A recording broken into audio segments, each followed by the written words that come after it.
Pourquoi avez-vous choisi à BDS France Marseille de participer à la dénonciation de la manipulation qu'est la saison croisée France-Israël?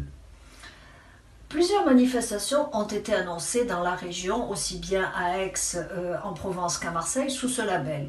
Parce que nous entendons régulièrement prétendre que la culture ne serait pas politique, il nous a semblé particulièrement important d'informer le public sur l'utilisation que l'État israélien fait de la culture. Le gouvernement français, par le biais de cette saison croisée, permet à ses homologues israéliens de se présenter comme respectueux des droits humains et ouverts à une grande diversité culturelle. Pour les dirigeants israéliens, il s'agit de reconstruire une image positive et de tenter, à travers la science, l'art et la culture, de blanchir leurs crimes et leurs violations des droits individuels et collectifs du peuple palestinien. Mais de quelle façon intervenez-vous?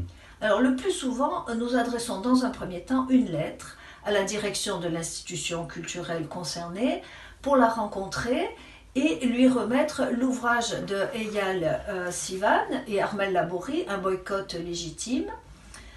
Puis, selon les cas, nous intervenons devant la salle par une distribution de tracts, comme ceci, avec des panneaux, ou directement, parfois, nous rentrons dans la salle de spectacle, si le spectacle nous le permet, et parfois nous conjuguons les deux actions, distribution de tracts et intervention dans la salle.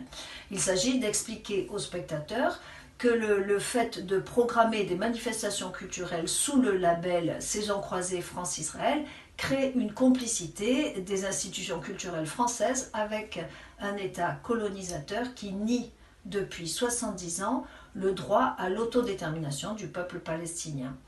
Nous affirmons donc que la culture est une arme stratégique pour cacher les crimes de l'État israélien.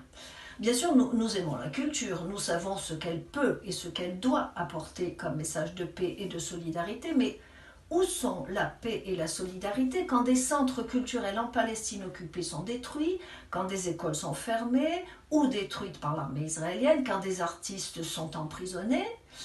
Amos Gitaï, qui est un cinéaste israélien, a déclaré à la dernière Mostra de Venise au sujet de son pays, Israël, je vais citer les termes employés par Amos Gitaï, il dit « Le ministère de la Culture de ce gouvernement, qui est un très mauvais gouvernement, pense que la culture est de la propagande. » Voilà. D'ailleurs, le gouvernement israélien a adopté très récemment un projet de loi qui doit permettre de couper les subventions publiques aux films et pièces de théâtre accusés de ne pas faire preuve de loyauté envers l'État, selon la ministre de la Culture. Mais ce que la ministre de la Culture appelle loyauté, nous l'appelons objectivité, lucidité.